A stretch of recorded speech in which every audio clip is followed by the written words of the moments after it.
La epidemiología es un término que se le asigna nada menos que a Hipócrates, ese genio griego de la isla de Kos hace más de 25 siglos, cuando estableció la vinculación de la enfermedad con los factores ambientales. Pero deberíamos llegar hasta el siglo XIX, cuando se comenzó recién a medir ese impacto. La epidemia puede ser clasificada de varias maneras. Una primera clasificación distingue entre pestes y afecciones. Las pestes, en particular la peste de Atenas, la peste bubónica y la que nos convoca, la epidemia de fiebre amarilla. Y las afecciones corrientes, por ejemplo, el tifus, la varicela, la viruela, entre nosotros. Otra forma de clasificarla es en cuanto a su extensión. Puede ser una endemia cuando la enfermedad está afectando a un grupo de población perfectamente localizado. Epidemia es cuando esa misma enfermedad afecta a un grupo mayor de población, y pandemia es cuando afecta extensamente a mayor cantidad de territorio, llegando incluso al continente.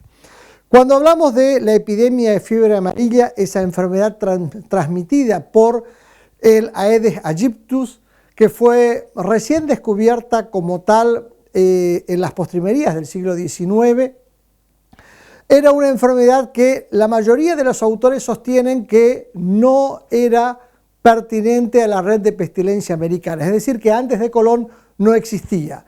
Estudios modernos han demostrado que ya hay referencias a la enfermedad en México hacia 1480.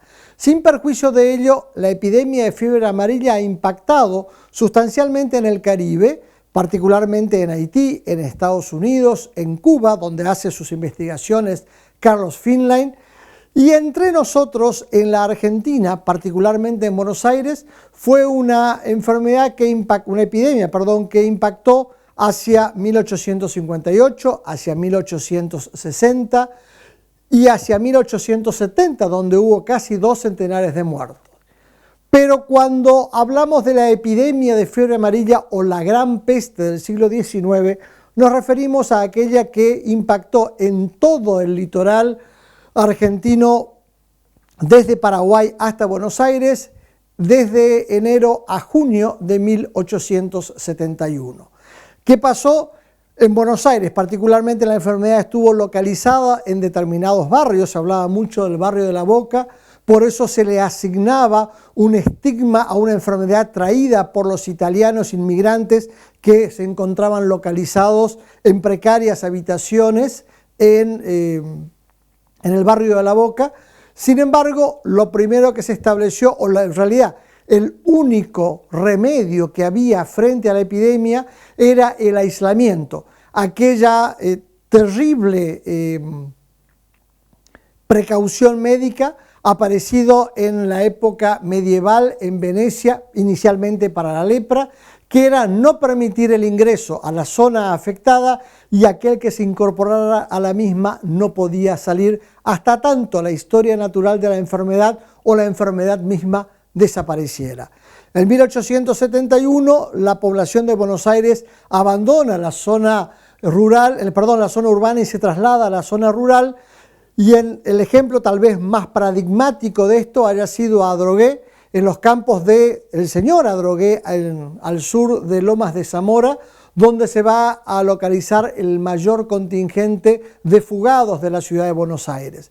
Sin perjuicio de este temor referencial que venimos hablando en columnas anteriores, médicos de la talla de el vasco Toribio Ayerza, o bien de Guillermo Rawson y su joven discípulo Emilio Coni, se trasladaban diariamente a la ciudad para brindar su calidad médica, que era la única que podía brindarse.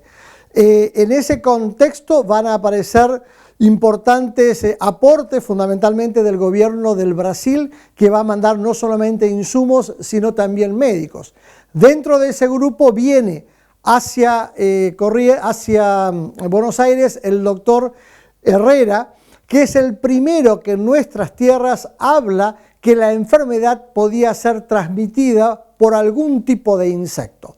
En próximas columnas abordaremos cómo impacta esta enfermedad o esta epidemia en Corrientes de 1871, que va a motivar, por un lado, la desaparición del municipio de la capital de Corrientes y la conformación de una Comisión Central de Salud Pública encargada de velar por la tranquilidad pública.